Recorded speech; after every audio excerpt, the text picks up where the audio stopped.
Yep.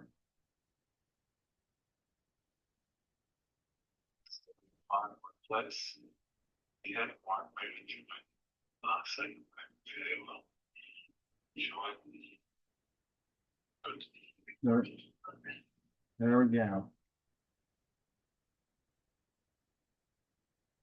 All right, Ken's on. Awesome.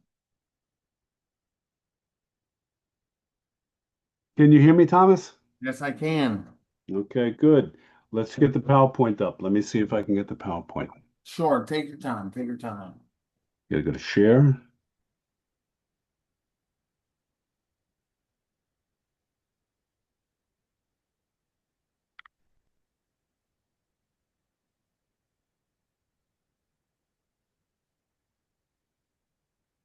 There you go. All right, good. Good. All right, so tonight I'll be able to talk about, I think, something that people find interesting. Tariffs. What the hell is going on? Who thinks that they might be something other than what they are, what different groups of people think they are, what they're all about. So yeah, so just give me a moment.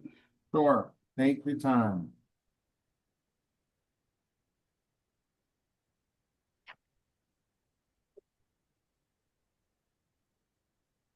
Yo, good. We're ready to go. Are you going to introduce me or am I going to introduce myself? What do you want to do? You can introduce yourself Okay.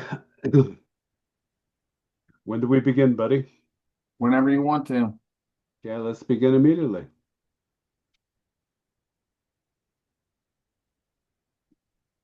Okay. Good evening, ladies and gentlemen. Thank you for being here tonight. Tonight, we're going to be talking about something that is of interest to a lot of people, tariffs. And there's a lot of misconceptions out there about tariffs and what they are and what they do. And I hope I can make or provide you with a better understanding about what is going on right now and how tariffs actually do affect everyone and who actually pays for them. And there are different types of tariffs. And not many people out there are familiar with tariffs, but they have a big impact upon your life. All right. There's such a thing as we know about. It's called inflation. And a lot of this is coming about precisely because of the tariffs that are now in place. We've always had tariffs. The word tariff actually comes to us in English through the Arabic and through a number of other languages, but it just meant a list at one time. It was a list of items. Some people say that the word tariff comes from Tarifa, a place in Spain or on the North African coast. But really what it is, it's just an import tax, sometimes called an import duty. And a little bit about me. You might want to know who I am. I happen to be a customs and international trade attorney. I also have a Master's of Public Administration. I'm licensed to practice law in New Jersey, New York, and Pennsylvania, and before the U.S. District Court for the District of New Jersey, and before the U.S. Court of International Trade. I'm at Rutgers University. I'm also formerly with U.S. Customs. I spent many years with U.S. Customs at different ports of entry, land, air, and sea ports of entry. And I'm also a licensed U.S. Customs broker. And I'm also a graduate of the U.S. Federal Law Enforcement Center. I also teach international trade subjects. I do so now at New Jersey City University, now in Jersey City, right near the port. And I'm also associated with GRVR Attorneys. They're out of Dallas, Texas. They're an international trade law firm, customs and international trade law firm, and I'm very happy to be associated with that company. Right now, let's talk a little bit about tariffs. And a lot of people have misconceptions, so they don't quite understand what a tariff is. So before we talk about tariffs in depth, let's go through some inaccurate definitions of what a tariff is. A lot of people have heard that a tariff is a tax that foreign countries pay to the United States. You've heard this said many times, I'm sure. Well, that's wrong. But people believe it because politicians often say we're making China pay. And again, it's repeated endlessly on TV and social media. And it sounds right. It's emotionally satisfying to think that somebody else is going to be forced to pay this tax, this import tax. Well, that's inaccurate. There's another belief, too, that foreign governments, are going to pay the taxes. They don't. And there's somebody called the U.S. Importer Record. That's an American person. Actually, one could be flesh and blood, or it could be an American company. And they're going to pay the tariff or the tax. And who are they going to pay it to? They're going to pay it to U.S. Customs. It's U.S. Customs and Border Protection. Originally, it was called the U.S. Customs Service. It was part of the Treasury Department, and customs officers have always been concerned with collecting taxes. They started out as tax collectors. They were part of the Treasury Department up until 2003. Now they're part of the Department of Homeland Security. You watch a lot of television, I'm sure, and you see them, or you see the CBP on television. And part of CBP happens to be the Border Patrol. They're out there in force. And there's this related agency called the ICE, Immigration and Customs Enforcement. And they're out there. And I'm sure you know what's going on in Minneapolis right now and other places. But a major concern of customs is still collecting import taxes or duties. And just remember, too, that when the importer of record, the party paying the tax, pays the tax, well, that gets passed along to you, okay? Again, the cost is going to be typically passed downstream to U.S. businesses and consumers. They're not going to eat the tax. Okay, recently a survey came out by the U.S. government, in fact, and it indicated that 96% of all import duties, are being passed along. They're not being absorbed by companies. Quite often, a company will eat some of the tax, that is due on a product, but quite often, what they have to do, because we have a capitalist system, they have to pass along the tax. And this means higher prices when you go to places like Walmart and Kmart. You're going to be paying more for things. Why? Because the costs get passed along. And this is probably the single most widespread misunderstanding about tariffs in the United States. Foreign countries do not, I repeat, do not pay taxes to the United States on imported goods. They can't. It would be illegal if they did so. And there's another inaccurate definition here. Again, we're going to get to number 3, but getting back to this belief that other governments pay, it's wrong. And quite often speaks to politicians. You hear them. They'll talk about tariffs, and they'll also use words like cheating, unfair, and punishment. And a lot of people don't understand what's really going on. A tariff is just a penalty or a fine imposed on foreign companies for unfair behavior. Well, that's wrong, okay? It can be. In some cases, a company can be made to pay because the company is receiving assistance, maybe being helped by a certain party to bring its goods into the United States at less than fair market value. The idea is that, again, to level the playing field, to make things fair to Americans and American unions, American companies, parties should not be able to bring goods in at less than fair market value. I could talk a lot about this, but this is what's called anti-dumping or countervailing duty. It's basically a penalty, but not all import tariffs are penalties. They're not. The great majority of them are not. They're just a tax on goods that come into the U.S. Now, getting back to penalties, yeah, there can be penalties, but again, a tariff is not a penalty and requires no finding of wrongdoing. And tariffs apply broadly by product and country, not by company misconduct, although there are companies out there that do bring in goods at less than fair market value. They're cheating. It does happen, but the great majority of cases, and we're talking the overwhelming majority of cases, 99% of the time, goods come in, and yes, there's a tax on them. And it's not paid by a foreign government. It's going to be paid by the U.S. importer of record. That is, if somebody has a bond, somebody that customs wants to be responsible for the payment of the import tax and duties and fees and anything else that goes with the product. Customs wants to make sure that it gets this money, so it requires a bond. And if you're going to be a commercial importer, if you're going to bring things into the United States in commercial quantities, it means that you're bringing goods that are worth more than $2,500.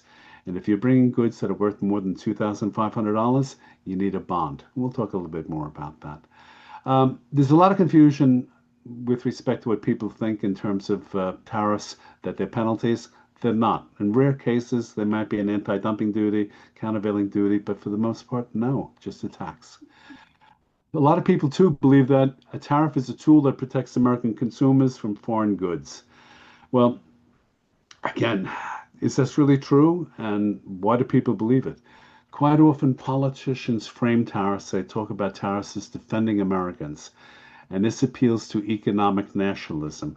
Many people out there remember a time when the United States produced a lot. We used to manufacture quite a number of items here in the United States.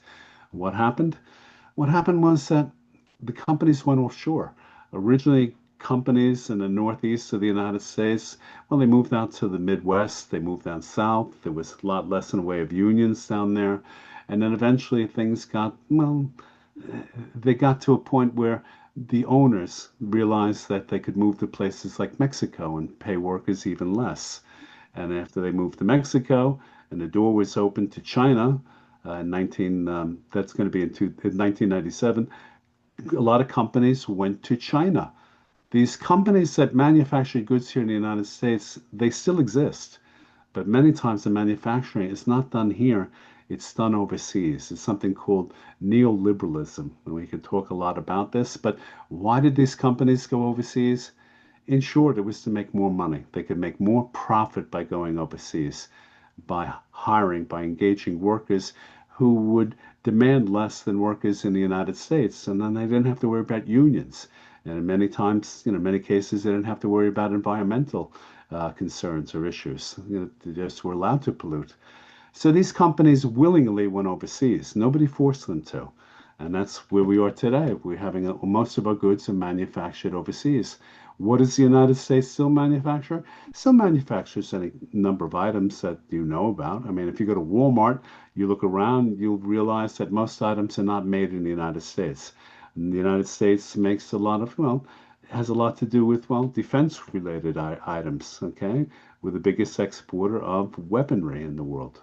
And right now, when it comes to consumer goods, we don't make the refrigerators, we don't make the air conditioners, we don't make the automobiles that we used to make. A lot of this has gone overseas, and the goods have been coming back into the United States, goods that are made overseas. And up until about a year ago, the average rate of duty on goods coming into the United States was about 2%, even less than that. So that was not a lot. So you have to ask yourself, why are the tariffs so high right now? We'll get into that in a little while. Why have they been increased so? And who ultimately is going to pay the costs associated with these goods coming into the United States? And we realize when it comes to food, we import a lot of our food today. I'm working on a number of cases right now, a number of matters that involve food imports. Roughly 94% of your seafood is imported. If you're buying shrimp in a store, quite often that shrimp comes from India. When it comes to clothing, we used to have a lot of manufacture of clothing done here in the United States up until the 1990s, 1994. 90-something% of all the items were made here in the United States. We used to have a shoe industry. We used to make all kinds of things. They're all being made overseas right now. People point to China. Yes, China does produce a lot of these items, but so do a number of other Asian countries. And if you go into a store, say go into Kohl's, take a look at the wearing apparel. Where's it being made? You'll see labels that indicate Mauritius, indicate Indonesia, Vietnam, Turkey. They're being made all over the world right now. And a lot of companies that import are diversifying. They're not relying completely on one country. So things are changing, but is manufacturing ever going to come back to the United States? We'll talk a little bit about that shortly. I want to talk a little bit more about a tariff of being a tool. Yeah, it can be used correctly, but sometimes the tool can be misapplied or used recklessly. And we're going to talk a little bit about why this may be happening and who's supposed to be in charge of tariffs, who's supposed to be levying tariffs. Is it a president or is it Congress? Where do you find this in the Constitution? But getting back to tariffs as a tool, please remember that tariffs do not protect consumers. They generally raise consumer prices. And any protection is aimed at domestic producers and not the buyers. And consumers usually face fewer choices and higher costs when tariffs are being applied and when they're increased. And this definition swaps producer protection for consumer benefit, which are very different things. The consumer, if you do some research, is the average consumer really being benefited by these increased tariffs? Well, again, what is the definition of a tariff? As I said before, a tariff is simply a tax imposed by a government on goods when they cross a national border. most commonly when they are imported into a country. And a tariff is a government mandated duty or tax, and it's assessed on imported merchandise, and it's calculated on a country's tariff schedule. And we have something here, a great big book. If you printed it out, it'd weigh about 16 and a half pounds. It's called The Harmonized Tariff Schedule of the United States. And it's not a book that's put together by U.S. Customs and Border Protection, but it's done by others, and Customs has to look at the goods coming in and determine what they are. And the importer's got to give a number. It's called a classification number to Customs. Customs will then look at that 10-digit number to see if it's correct. And duty is going to be based upon this classification number. And the classification number comes from this tariff schedule that we have. Every country in the world has a tariff schedule, and it's based on something called the harmonized system.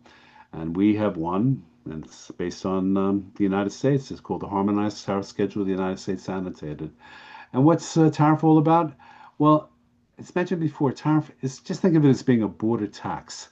And it's used by governments to raise revenue. It influences trade flows, which means that certain items may come in more at one time than another. And it's used to protect domestic industries from the increasing cost of foreign goods. Now, the Trump administration has stated it has purposes that has imposed tariffs for various reasons. And here are some of the reasons that the current administration, the Trump administration, has given. The first one is to pressure foreign governments, especially China, to change trade practices. Secondly, to rebuild U.S. manufacturing by discouraging offshoring, that is, by discouraging American companies from going overseas. Three, to reduce trade deficits. And again, Trump is always pointing out that these deficits weaken America, that we should be exporting more than we import. That hasn't happened in quite a while. And again, the idea too is to project economic strength and sovereignty through unilateral action. And the Trump administration right now is taking unilateral action. We're going to talk about reciprocal tariffs. We're going to talk about these taxes and who's supposed to impose them. So If you could- yeah, 1 minute now. I'm just curious how you're crossing this line here. yeah. I always know how you've always disagreed with Trump and how he didn't like to run things. So what is the point of this slide right here? You're going to get into why this I'm is just talking about why these are the reasons that the Trump administration has given for its tariff practices. right. Do I believe any of this? My answer is no, I don't. Okay, I simply don't. And I am a I trade got you. attorney. I've worked for U.S. Customs. I've been around this stuff for so many decades, and I don't believe it. But these are the stated purposes of the tariffs. And a lot of people do believe what they hear because they hear it incessantly, and they don't get alternate views of what's going on. Now, the Republican Party also has stated its reasons or its beliefs in certain tariffs and their positive purposes. Republican Party leadership, as per, say, Mitch McConnell and others, would say it's to protect strategic domestic industries, particularly steel, aluminum, energy, and defense-related manufacturing. Also, to address national security concerns linked to supply chain dependence. Just know that national security has never been defined. It's a term that the government uses all the time. What does national security mean? It usually means business, okay?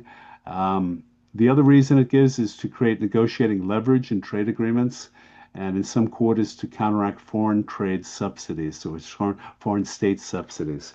The United States also gives subsidies to businesses here. Now we have strategic domestic industries, and again, steel, aluminum. If you've been paying attention, you realize that the tariffs on steel and aluminum products have increased. And again, the United States is also talking about taking over Greenland right now. What's the reason for that? We can talk about it, but there are lots of minerals there. There's lots of natural resources there, and that's why there's talk about taking over the island, which belongs to Denmark. Okay? We talk about national security concerns, negotiating leverage, counteracting foreign state subsidies. These are other reasons. The Democrats also have stated their positions on tariffs, or what they believe. They believe that tariffs can help protect American workers from unfair foreign labor practices. Two, to counter state-subsidized production, especially by China, as China has a different economic system than we have. Okay, it is very much capitalist, but it's also it has a one-party state too, and it coordinates, among the various sectors, something that doesn't happen here in the United States. The Democratic Party also states that tariffs can be used to enforce labor, environmental, and human rights standards, well, at least indirectly. And lastly, to support domestic industrial policy. That is, we need to make semiconductors here and we want clean energy. That's possible, okay? In some cases, in other cases, no. MAGA, okay, which is basically an offshoot of Trump administration. But what are the stated purposes of these tariffs? To punish countries seen as exploiting the United States. A lot of MAGA supporters think that China is unfairly exploiting the United States. They're stealing secrets. Uh, okay, that's a given reason. Two, many MAGA supporters believe that tariffs are there to force companies to manufacture domestically. Do I personally think manufacturing is going to come back to the United States? No. I can talk about that later on, but it's just too expensive to do anything here. There's not much left in the public realm. Just about everything's been privatized. And again, our infrastructure also needs a lot of work. And another reason MAGA wants tariffs is to restore economic nationalism and self sufficiency. They want jobs. I understand that. A lot of people want dignity in their lives. And there's a lot of outrage. What happened to the jobs? And a lot of people are now very worried, not just about tariffs, but they're worried about artificial intelligence. What's going on there? They're scared to death. And it's automation. There's all kinds of things going on that are basically traumatizing people. And MAGA leadership also wants tariffs because they can demonstrate political toughness against elites and global institutions. There's a lot of resentment out there among people. Some people don't like the fact that certain people have jobs, good paying jobs, and others have nothing. And we've seen this happen throughout not just the Northeast, but in particular the Rust Belt. We're talking about even parts of Pennsylvania, talking about the Midwest and down south. A lot of the industry that we had is gone. Okay, people don't have jobs. A lot of the manufacturing went offshore, and a lot of the resources that used to be extracted, well, they're no longer being extracted. Think about coal. Right. We also have U.S. business leadership, and another group of people, and they state that there are purposes of tariffs that are positive. They believe that tariffs can shield domestic producers from below cost of subsidized imports. They believe that tariffs can stabilize critical supply chains. They believe that tariffs can counteract foreign industrial policy that disadvantages U.S. firms. And they believe that tariffs can encourage reshoring or nearshoring in certain sectors. You have to ask yourself, does the United States have a domestic industrial policy? I haven't been able to find one. Okay, I mean, for certain industries, I suppose it does. I mean, right now, what's near and dear to the hearts of a lot of people in Congress happens to be finance. But finance doesn't supply a lot of jobs to Americans. Just a small number of people are engaged in finance. Okay, what happened to manufacturing? We know what the United States used to be like during the 1950s. Many people weren't even around in the 1950s want to return to the 1950s. Make America great again. It's a time when people could go out, they could find jobs, they had union protections, in many cases, a decent salary. They had certain protections when it came to sick leave, vacations, etc. A lot of those things have disappeared, and a lot of people are now living pretty precarious lives. They find themselves in a gig economy. So they think that tariffs may help them. The Chinese leadership also has, we're talking about tariffs from a PRC or People's Republic of China perspective. What do they think of the tariffs being imposed by the Trump administration? They think that it's evidence that the United States is attempting to contain China's rise. Do I believe that? Yeah, I think that's part of it. Yes, we're very worried here in the United States about the ascent of China. Why is China rising? Same thing with India. I'm also worried about India, worried about all kinds of countries right now. Um, Chinese leadership also looks at tariffs and says, hey, they're a justification for accelerating self-reliance and domestic substitution. They're substituting things too. There's also a lot more self-reliance going on in China.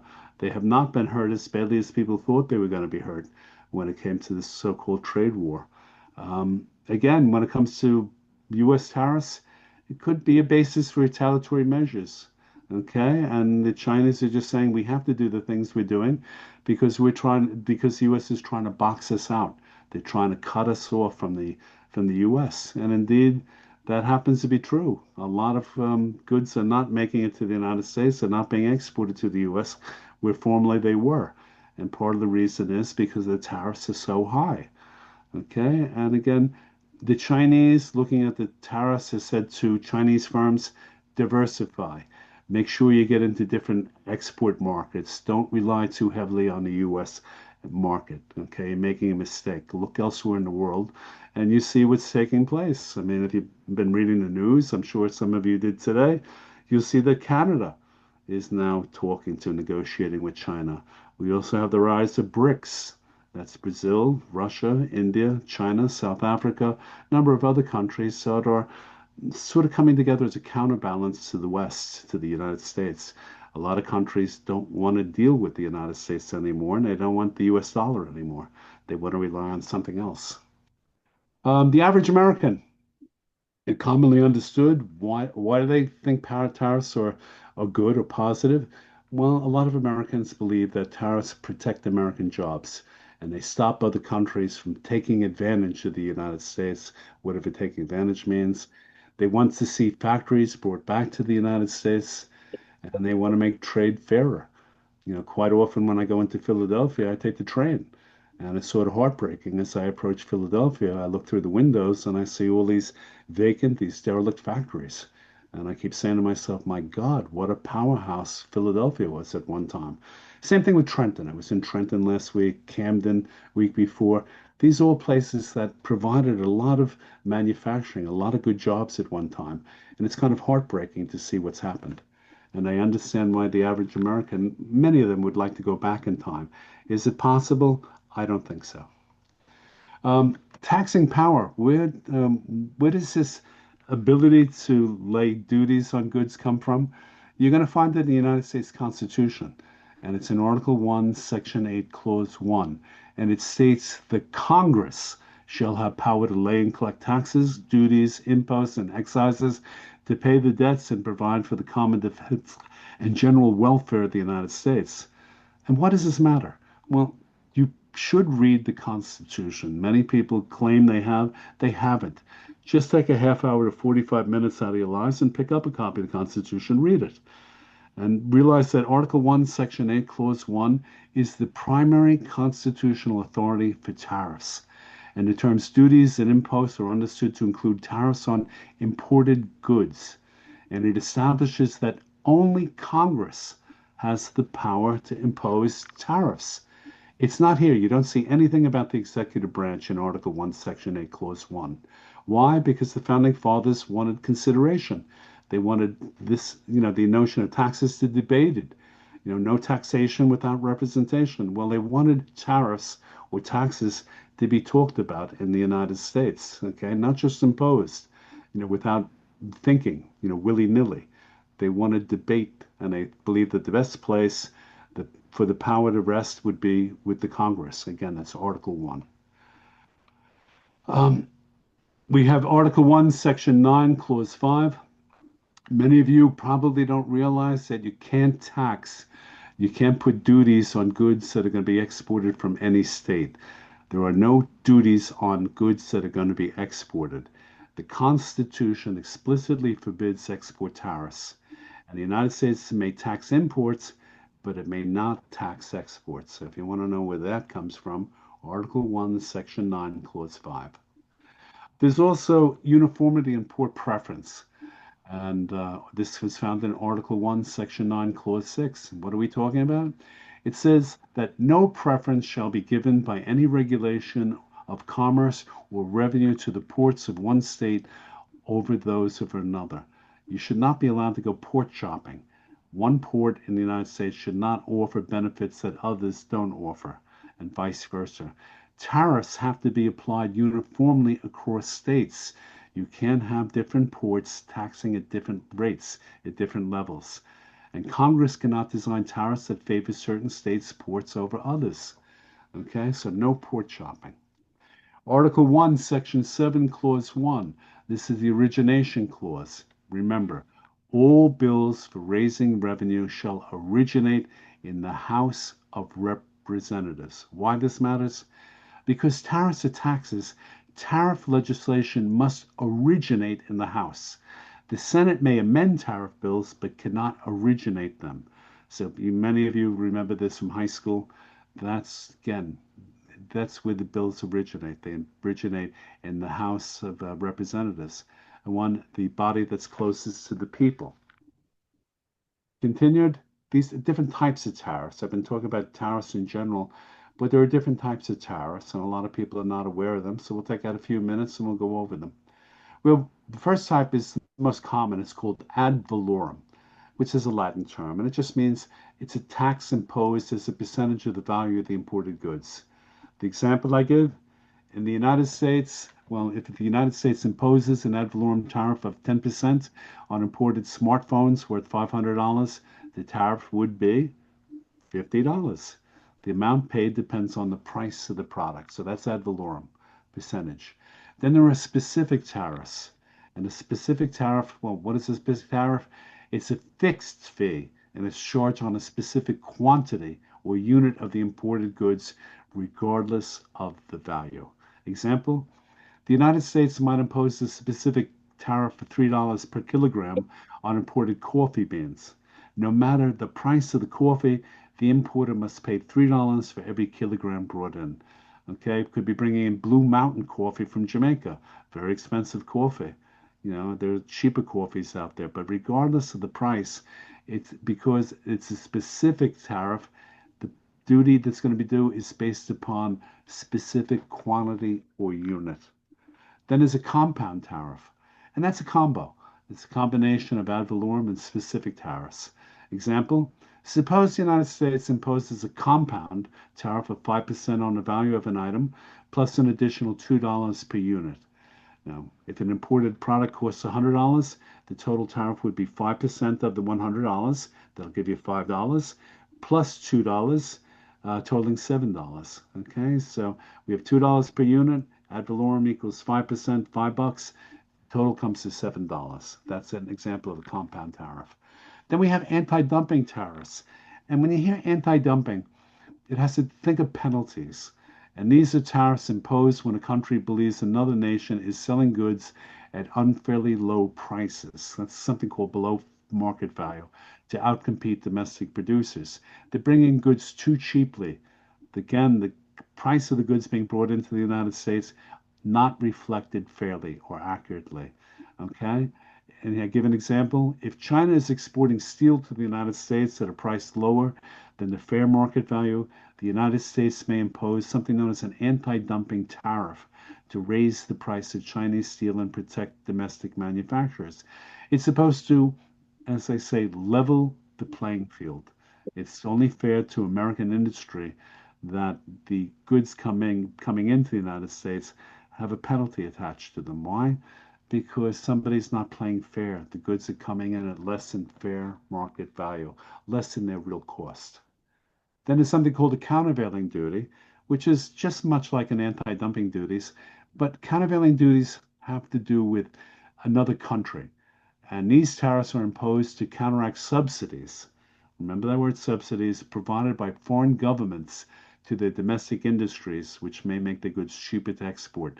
So what we're talking about is a government giving help to its domestic manufacturers or producers, and then those domestic industries, those goods in foreign countries, export those items to the United States. Well, again, those domestic industries got help from the governments. So it's only fair that the goods have what? Basically have a penalty tax attached to them.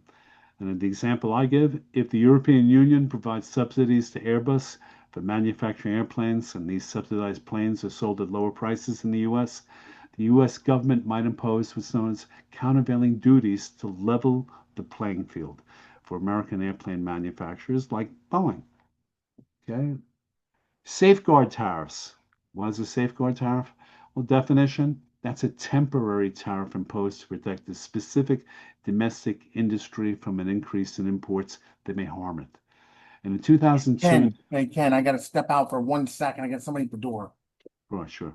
Keep on going.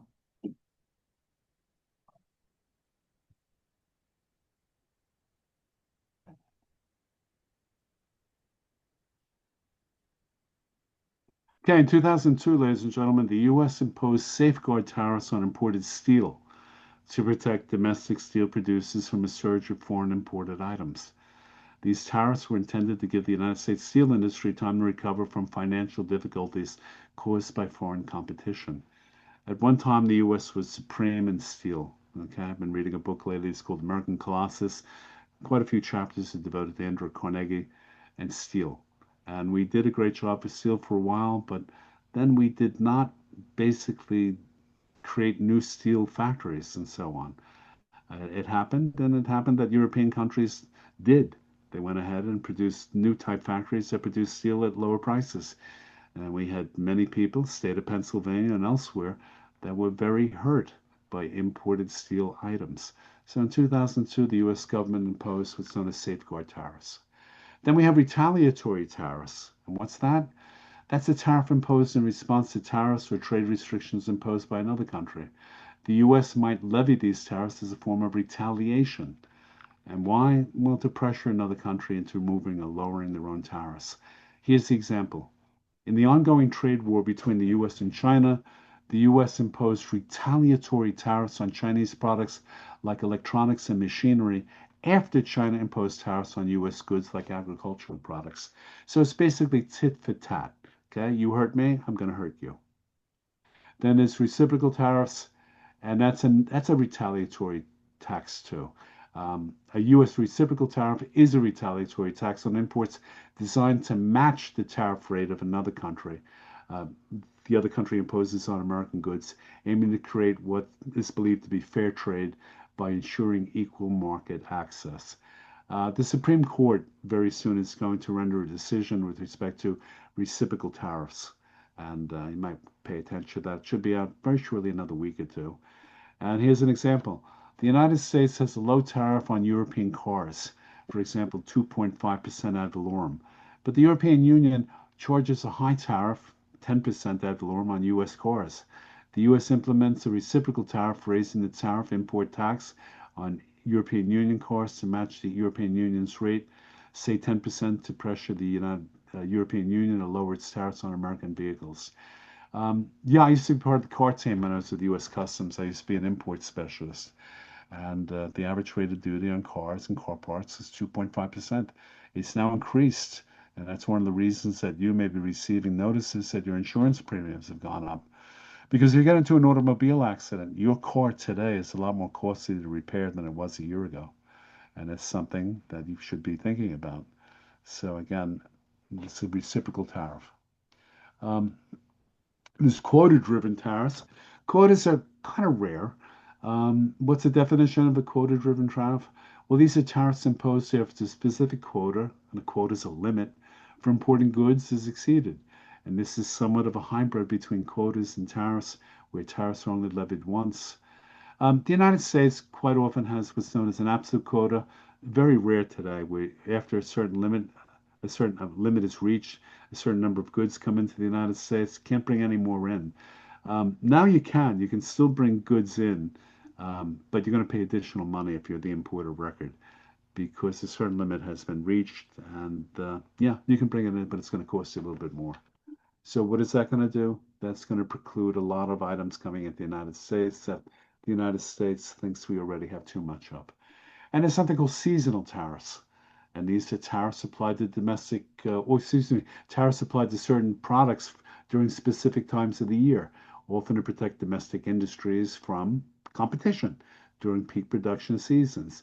The example, the United States might impose seasonal tariffs on fruits like oranges or strawberries during harvest season to prevent an oversupply of cheaper imported goods that could undermine domestic farmers. Okay, pretty much understandable. If you have any questions on this stuff, well, please ask me. But right now, I'm going to move on to something called the Harmonized Tariff Schedule of the United States. Why am I addressing this? Well, this is where you find the tariff rates. This is the official list of tariff rates for all goods imported into the United States. And you can get a copy of this. You can go online. You can use the Google search engine, put in HTS US, and you can find it. And it's got 99 chapters. That's the US version. Chapters 98 and 99 are peculiar, or they're particular to the United States. Chapter 77 is reserved. And if you printed this great big book out, paper form, it'd weigh about 16.5 pounds. And again, this is used by customs officials and importers to what? To classify products and determine tariffs. So classification, again, this choosing of a 10-digit number determines the tariff rate, or how much the item is going to be taxed by the United States government. And who's supposed to know about this? Well, in the beginning, the importer record is. And customs is going to check the importer to see if the importer has gotten this tariff number right. And if the tariff number is wrong, there can be penalties. Again, customs is very alert to incorrect classifications. It has to provide information to Congress about trade, what comes into the country and what goes out. Why? Because we got to come up with a trade policy. So again, classification is very important, and it's something that you might want to spend a little time with if you ever think about importing or you want to know a little bit more about tariffs. I've given you a couple of websites you can go to. You can go to United States International Trade Commission.gov, and then you get a hard copy of this, gpo.gov. And if you don't know anything about the Harmonized Tariff Schedule of the United States, go to the Customs website too. That's www.cbp.gov. And it's a good place to start. If you don't know much about importing or exporting, great place to go. Again, Customs website, www.cbp.gov.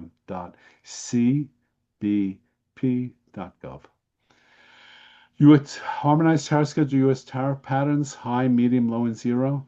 You got to remember that this book, this schedule is not random. And tariff levels, what do they reflect? Their political choices. You've heard the statement that everything is political. Yeah, it is. Okay? Quite often what goes on, in our lives, it's not rational. And the Harmonized Tariff Schedule of the United States is not there just by the grace of God. We just didn't come up with certain notions with respect to the tariff rates on them. They reflect political choices about which industries the United States want to protect, promote, or leave to global competition. And I want you to know that the Harmonized Tariff Schedule of the United States, if you ever look at this great big book, there are 22 sections to it. And these sections are made up of chapters. Chapter 77, don't worry about it, it's reserved. Chapter 98, Chapter 99, these are the U.S. chapters. They're very special. They're special to the United States. And I just want you to know that tariff levels vary widely by product type and industry sensitivity. And I'll give you some examples. Where are you going to find high tariffs? What items that come into the United States? What items are being protected, or what domestic industries are being protected? Well, textiles and textile articles. Footwear is also heavily taxed, and headgear. And then there's prepared foodstuffs. A lot of the foods that we're receiving or we're eating right now are imported. Okay, I think something like, what is it, 50 something percent of all fruits and vegetables right now. When it comes to fish, I think it's 94%. A lot of the stuff that we're eating comes from someplace else, not necessarily the U.S. And there's a lot of protection available for domestic industries. And again, as I mentioned, textile articles, footwear, headgear, prepared foodstuffs, live animals and animal products. These are high tariffs. Tariffs often, well, they could be 15% or 30% or higher, sometimes much higher than what they were. Specific or compound duties, a lot of these items have these compound duties. They're not just ad valorem. And again, there's a lot of detail goes into classification. I want you to be aware of that. Industries being protected right now. Textiles and apparel industries being protected. Footwear, we don't have a lot of it left. And dairy. Dairy is highly protected. Quite often, if you want to bring in dairy products, you have to have a permit to do so. And sugar producers are also very protected as well. And certain meat and agricultural producers, they're also receiving protection, high tariffs on goods that compete with their goods. Why these industries get high protection? Quite often the industries here are labor intensive, historically sensitive to import competition. They're also very politically influential. They have clout, and they're often tied to rural or manufacturing employment. The takeaway, High tariffs protect industries that struggle to compete on price with low-wage foreign producers. Then we have medium tariffs, and this is moderate protection, a balanced approach, and where medium tariffs tend to appear. Well, you look at Section 15, that's base metals, and we're talking about steel, aluminum products. Section 16, machinery, electrical equipment. And then we have Section 7, plastics and rubber, and Section 6, chemicals. And the tariffs are often 3% to 8% ad valorem. They're mostly ad valorem, and few extreme peaks of than textile. They don't peak as often as textiles or agricultural products. But these are medium tariffs. And what are the industries being protected? Well, steel and metal products industry, industrial machinery, chemical manufacturing, plastic and rubber products. And why are these items receiving medium protection? Well, because they're capital intensive. Again, these industries compete globally, and it's important to supply chains. The takeaway: the United States wants some protection, but not enough to raise costs dramatically or downstream for users. Then we have low tariffs. And where are you going to find low tariffs? You're going to find low tariffs on high-tech machinery, and that's Section 16. Section 17, vehicles and aircraft. Talked about it one time. I was an import specialist, not just for automobiles, but also for food and also booze, alcohol, and food products. And the vehicles and aircraft, they tend to be low. Precision instruments tend to be low, and arms and ammunition. We do import quite a lot of arms and ammunition into the United States, and the tariffs are often 0% to 3%, and many of these items they're duty free. Um, there are industries that are being protected, and they're advanced manufacturing, electronics industry, medical device industries, and aerospace component industries. Why is there low protection? U.S. firms are globally competitive, and these industries rely on imported parts and global supply chains. Got to keep the supply chains active, got to maintain them. And again, you can't tax everything, not with high tariffs, because a lot of the parts are brought into the United States and they're used in the production or the assembly of other products. Take automobiles, roughly, what is in some cases, one third, one half of all the items in an automobile. If it's even claimed to be a U.S. brand, it's not going to be. They're manufactured overseas. Okay, they might be assembled here in large part, but very few items are made completely in one nation. Okay, it doesn't very rare that happens these days. And just remember, take away for low tariffs. Why do we have low tariffs in these areas? Because high tariffs would hurt U.S. producers more than help.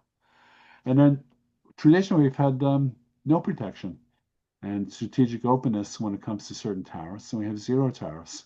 And quite often they're on raw materials, energy inputs, certain chemicals, many components used in U.S. manufacturing, goods from a free trade agreement partner country.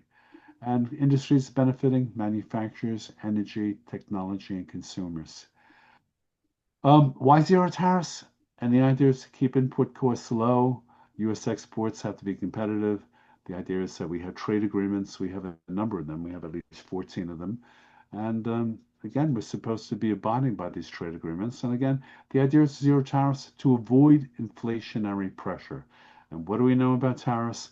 We know that high tariffs lead to what? They lead to inflation.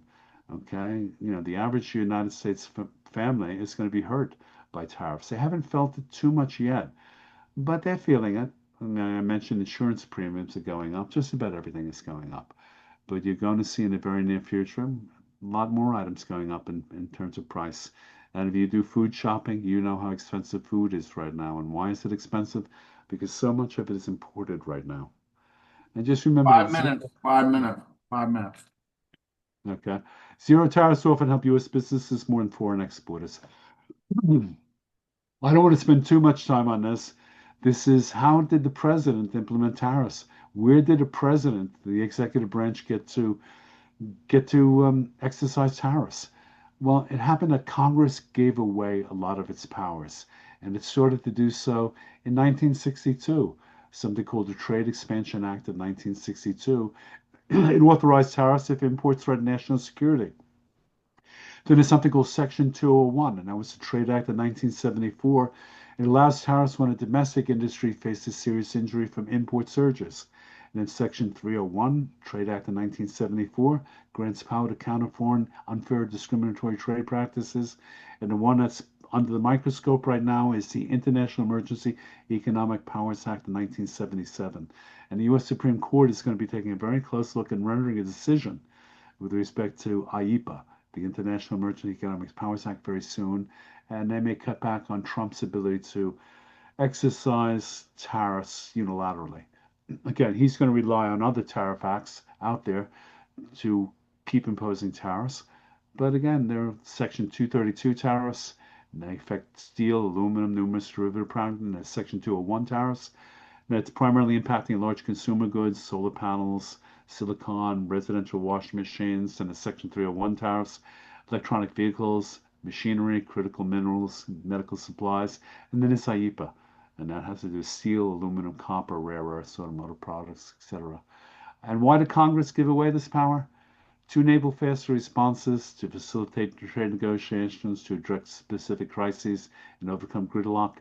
But again, when they gave away these powers, so they delegated, they were supposed to delegate according to rules. And right now, the allegation is that the executive branch of government is not following the rules. Okay, what constitutes an emergency, what constitutes a national security crisis, all this other stuff. These are things that have never really been addressed by the courts. And it's relatively easy for the executive branch to take advantage of these powers that have been delegated. Not, they can be used by the executive, but under certain conditions. And that's what the courts are looking at right now. So again, where is power really found? You know where it's found. Article 1, Section 8 of the Constitution, and it's found with Congress. So that's tariffs in a nutshell. I wish we had more time. I could talk about tariffs on and on and on, but this will give you an overview. We've explored some of the general thoughts and maybe erroneous notions and accurate definitions of what a tariff is, but that's it. Again, it's something that's paid by importers of record, Americans, and who's going to get hit? You are, if you're a consumer. You're going to wind up with inflation. Okay, the prices are going to go up, and this is what's happening. I wish it were otherwise, but this is so. So is manufacturing coming back? I don't think so. Why? Because who would invest?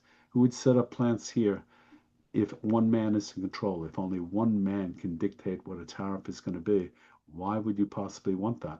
Because you know that the Congress can come back at another time, and the whole regime can be changed overnight. So you'd have to be very careful about investing here. All right, if you have any questions, I'd like to hear from you, and I want to thank you for your time and consideration. I certainly appreciate you as an audience. We'll definitely have the comments, turn it on and see how the likes and views look. Very interesting points of view, Ken. I just wanted to sit here and listen to what you had to say because you're definitely an expert on it. Tariffs are a big controversy that Trump's running right now, and he thinks it's going to always work out, but it's not. It makes it tough for the U.S. citizen to live on. Okay, now I'm going to say something a little controversial, but I believe I'm right. The reason that tariffs are being relied upon by the federal government right now is because businesses and the rich don't want to be taxed, and they're not going to be taxed. The idea, many of these people, many of the wealthy, many of the corporations don't want an income tax. They don't want to pay anything. And they feel that they don't have to pay anything as long as the government is collecting revenue by taxing imports. And that's why we're stuck with the tariffs that we are right now. Okay, the big corporations and the very wealthy are not paying taxes. That's the reason for it. Listen up, people. That's a warning sign, so please listen. What was that? I'm sorry. I said, listen up, people. That's a warning. To get people to understand that tariffs are not good. Yeah, so that's why they're being relied upon by the federal government right now. Okay, so anybody has any comments or questions, I'd be very happy to try to answer. People don't get on as an audience on there. They basically, once I load it, they'll look at it. And if they have any questions, they'll listen to it and stuff like that. That's basically how it goes. Well, what happens is, I'll be back. We'll be doing some more podcasts with Thomas. Yeah, sure. Yeah, and next time we can address maybe another international trade issue, and we can address all sorts of things. Just let you know that I also teach. I'm also a professor at a university. And, I have a law enforcement background. I used to be, as you know, a customs officer. I used to be a special agent with the Department of Defense. I used to be a prosecutor. So maybe we can talk about crime and punishment, whatever you want to talk about. And I want to Thanks. thank you, Thomas, for having me as a guest. I appreciate it. Yeah, there's something I want to talk to you about before you get off there. 1 minute.